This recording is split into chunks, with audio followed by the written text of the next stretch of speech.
day, this is Ate Lalit and welcome to my kusina. Ano kayo luto natin ngayon? Let's see.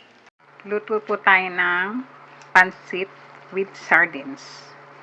Ito, isang latang maliit lang po ng sardinas to. Pagkagisa ko po ng sardinas ay sinabaw mo ka lamang to ng kalahating taas ng tubig. Tapos lagyan na lang natin ng toppings na repolyo at sayote. Wala po siyang carrots. Aling sardinas po ay tinimplahan ko na siya ng konting toyo. Tsaka nilagyan ko ng seasoning, pampalasa, paminta.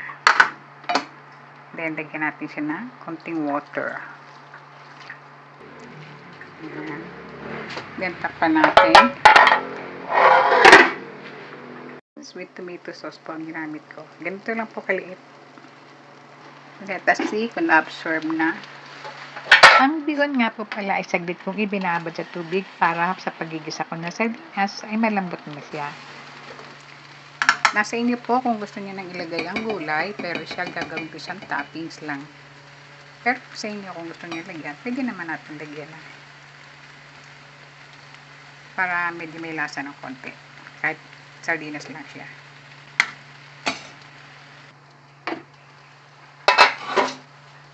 Ayan, konti na lang.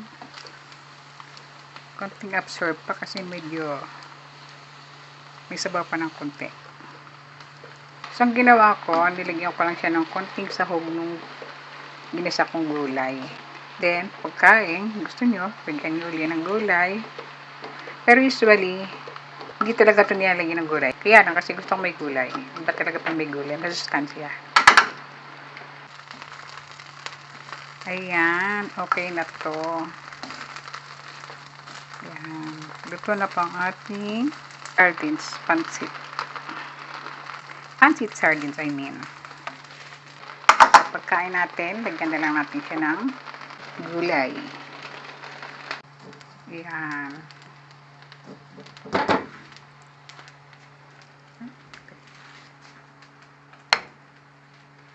Ito ng ating pansit sardines.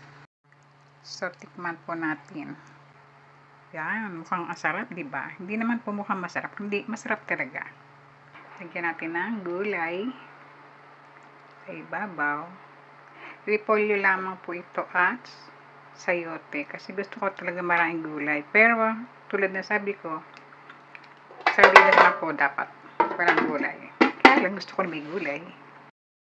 Ito na po ang ating pansit sardines.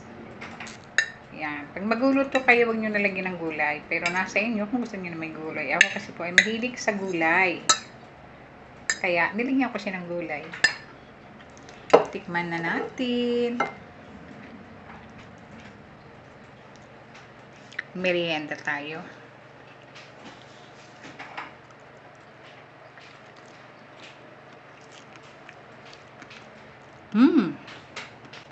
Parang karne ang sarap.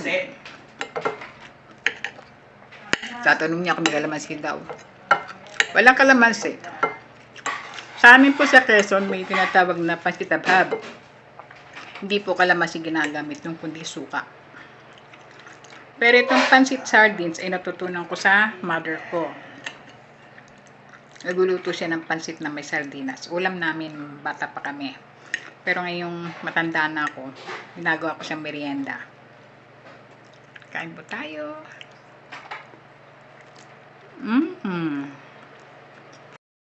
Wala pong halong biro, masarap talaga yung pansit sardines. Try po ninyo. Okay, sarap. Di ba? Sarap ano? Sabihin mo, masarap. Sarap. Papapaya ako sa manunood pag di ba sinubukan nila, hindi pala masarap. Masarap na masarap. Masarap na masarap. Number one. Number one. number one. Wala rin nanonood na sili. Number one. Oh. Mayroon pa yata tinapay doon. Kuha ka ng tinapay. Pero gusto ko pansit lang. Ako din. Merienda po tayo. Sarap.